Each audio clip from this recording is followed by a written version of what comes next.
Hello friends, welcome back to my channel. Friends, आज की इस वीडियो में हम लोग डिस्कस करेंगे कि ब्रिज में गटर होती है या फिर बिल्डिंग्स के जो कॉलम होते हैं उनमें हम लोग रेनफोर्समेंट प्रोवाइड करते हैं स्टीरअप। तो हम लोग स्टीरअप क्यों प्रोवाइड करते हैं इसको आज हम लोग आज की इस वीडियो में डिस्कस करेंगे। ओके, तो आज की इस वीडियो में हम लोग इस टॉपिक को डिस्कस करेंगे कि why we provide stirrup in beam column and etcetera.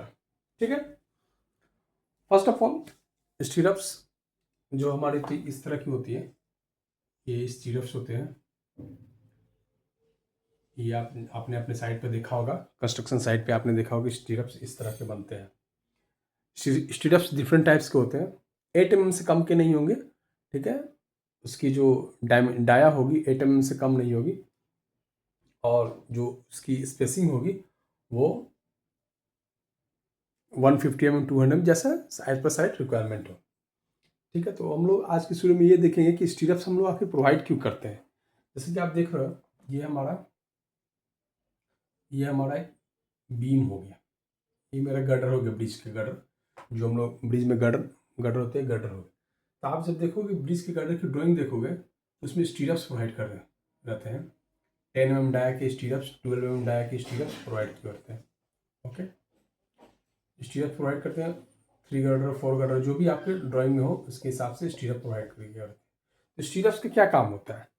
First of all स्टीरअप का ये काम होता है, जो हमारे मेन बार है, जो मेन बार होते हैं हमारे, ये जो मेन बार होते हैं, मेन बार थ्रू आउट इनको क्या करता है, टाई करके रखता है, जगह उनकी फिक्स करके रखता है।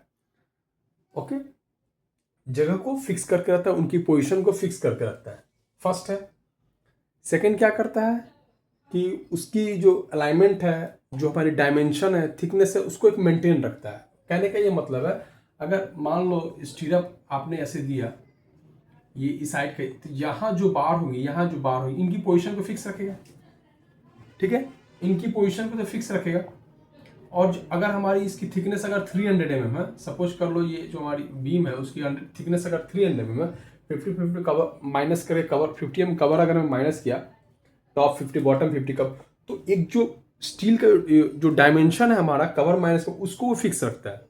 ठीक है, फर्स्ट उसकी अलाइनमेंट को फिक्स करता है, स्टील की पोजीशन को फिक्स करता है। सेकंड क्या है, उसकी डायमेंशन को मेंटेन रखता है, जो हमारी थिकनेस वगैरह उसको मेंटेन रखता है। थर्ड क्या है कि ये हमारे शेयर फोर्स से, जो स्ट्रक्चर होती है शेयर फोर्स से उसको सेफ रखता है।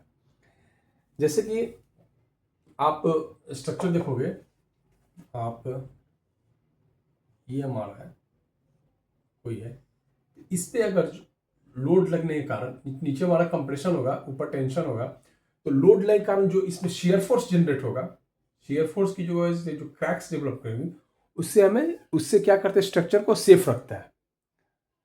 शेयर फोर्स से बचाने के लिए हम लोग क्या करते हैं, share enforcement provide. Share enforcement क्या हुई हमारी, स्टीरअप से। ओके, तो शेयर फोर्स से बचाने के लिए हम लोग जो शेयर एनफोर्समेंट प्रोवाइड किए वही स्टीरअप्स होते हैं। क्लियर है? आप ये भी पॉइंट देखोगे कि जो हमारी बीम होती है या गटर, उसमें जो स्टार्टिंग पॉइंट होगी वहां जो स्टीरअप होती है उनकी स्पेसिंग कम होती है, लेकिन जैसे जैसे आप आगे बढ़ते जाओगे फिर उसकी स्पेसिंग ज्यादा हो जाएगी। क्यों? क्योंकि जो हमारी सपोर्ट पॉइंट होते हैं वहां क्या होता है, शेयर फोर्स की मैग्नीट्यूड ज्यादा होती है। शेयर फोर्स की मैग्नीट्यूड ज्यादा है तो उसको कॉन्टेक्ट, उसको रजिस्ट करने के लिए हम लोग क्या करेंगे, शेयर रेजिस्टेंस प्रोवाइड करेंगे। तो इसलिए ज्वाइंट के पास जो हमारी स्टीरअप्स की स्पेसिंग होती है कम होती है, बार्स ज़्यादा होते हैं, उसकी स्पेसिंग इस वजह से कम होती है। लेकिन जैसे जैसे आप सेंटर में आओगे वहाँ शेयर फोर्स कम होती जाती है, इसलिए उसकी स्पेसिंग ज़्यादा हो जाती है। लेकिन ज्वाइंट के पास क्या होती है, उसकी स्पेसिंग कम होती है, जो कि क्या करती है, शेयर फोर्स की मैग्नीट्यूड यहाँ ज्वाइंट के पास ज़्यादा होती है। इस वजह से हम लोग यहाँ जो शेयर रेनफोर्समेंट प्रोवाइड, उसकी स्पेसिंग कम होती है और शेयर रेजिस्टेंस को कॉन्ट्रैक्ट करने के, रेजिस्ट करने के लिए हम लोग स्टीरअप्स प्रोवाइड करते हैं, इसलिए हम लोग जो इसकी स्पेसिंग कम होती है। तो ये कुछ इंपॉर्टेंट पॉइंट्स थे शेयर स्टीरअप्स के बारे में। दूसरा कुछ और ध्यान रखेंगे, जो हमारी जो शेयर स्टीरअप्स होंगी उसकी ये जो हुक होगी उसकी डिग्री होगी 135 डिग्री। ओके, 135 डिग्री होगी और ये जो इसकी लेंथ होगी वो 100 mm होगी। ठीक। दूसरा क्या, हम लोग जब भी स्टीरअप हम लोग टाई करेंगे बीम कॉलम, तो ये जो हुक होती है, हुक, इसको अल्टरनेट करके टाई करें। अल्टरनेट करने की उसकी डायरेक्शन चेंज होगी। अगर सपोज फर्स्ट स्टीरअप जो हम लोग प्रोवाइड करते हैं उसकी डायरेक्शन अगर अपोजिट से एक साइड में है, दूसरी को उसकी एक्सेस में दूसरी तरफ हो, तो अल्टरनेट करके हम लोग उसको प्रोवाइड करेंगे। ओके, ताकि लोड की वजह से या फिर कंक्रीटिंग की वजह से वो स्टीरअप क्या है, वो मतलब लोड की वजह से वो एक जगह क्या है, कंटिन्यू वो टाई हो जाएगा। तो कंटिन्यू टाई होने के कारण लोड के कारण वो क्या होती है, वो अनटाई हो सकता है। ठीक, इसलिए अल्टरनेट करके हम लोग उसको प्रोवाइड करेंगे स्टीरअप्स में जो उसके हुक्स होंगे।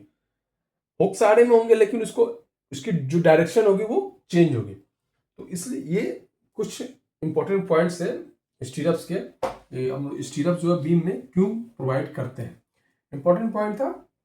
जो भी स्ट्रक्चर से रिलेटेड इंजीनियर होंगे, जो स्ट्रक्चर इंजीनियर होंगे, उन्हें ये जानना चाहिए कि why we provide stirrups in beam column girder.